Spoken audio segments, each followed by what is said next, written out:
भगवान श्री कृष्ण की बाल लीलाएं। ठीक है, बाल लीलाओं में से मैं आपको सुनाऊंगी उनकी सबसे अच्छी कौन सी लीला थी, माखन चोरी की लीला। उसमें क्या होता है अब मैं आपको बताती हूँ। ठीक है, भगवान श्री कृष्ण बचपन से ही माखन बहुत पसंद करा करते थे। वो अपने दोस्तों को लेकर गोपियों के घर में घुस जाते थे और माखन चुराकर खाते थे। फिर क्या होता था, कभी कभी गोपियां पता है क्या करती थी, कभी कभी गोपियां माँ यशोदा से शिकायत लेकर पहुंच जाती थी उनके पास भगवान कृष्ण जी की। तो फिर माँ यशोदा, फिर भगवान कृष्ण मतलब कृष्ण जी पता है क्या करते थे, फिर जब माँ यशोदा उनको डांटती थी तो तरह तरह के मुंह बनाकर सबको हंसा देते थे।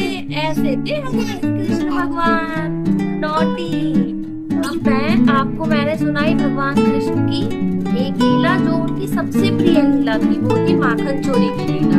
ठीक है, अब मैं आपको सुनाऊंगी भगवान श्री कृष्ण की गोवर्धन पर्वत उठाना। भगवान श्री कृष्ण ने गोवर्धन पर्वत क्यों उठाया, ठीक है, और उन्होंने उसमें क्या किया वो मैं आपको बताऊंगी। तो जब इंद्रदेव ने गोकुल वासियों पर मूसलाधार बारिश कर दी थी, तो भगवान श्री कृष्ण ने पता है क्या किया था, भगवान श्री कृष्ण ने अपनी सबसे छोटी कन की उंगली पर गोवर्धन पर्वत उठा लिया था और फिर उन्होंने सारे गोकुल वासियों को एक रहने का आश्रय दिया। वहाँ पर गोवर्धन पर्वत के नीचे रहने का आश्रय मिला उनको। इससे क्या हुआ, ये मतलब ऐसे बहुत दिनों तक चलता रहा। तो इससे क्या हुआ, जब भगवान श्री कृष्ण ने कन की उंगली पर अपने पे गोवर्धन पर्वत उठा लिया, इससे क्या हुआ, इंद्रदेव जो थे उनका घमंड टूट गया था। ऐसे थे हमारे बाल कृष्ण जी, है ना।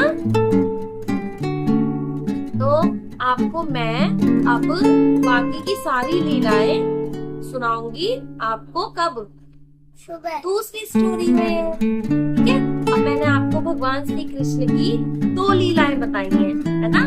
पहली लीला सबसे प्रिय लीला माखन चोरी की, है ना। फिर दूसरी गोवर्धन पर्वत उठाना। कौन सी उंगली पर गोवर्धन पर्वत उठाया भगवान कृष्ण ने, कन की उंगली पर, सबसे छोटी कन की उंगली पर।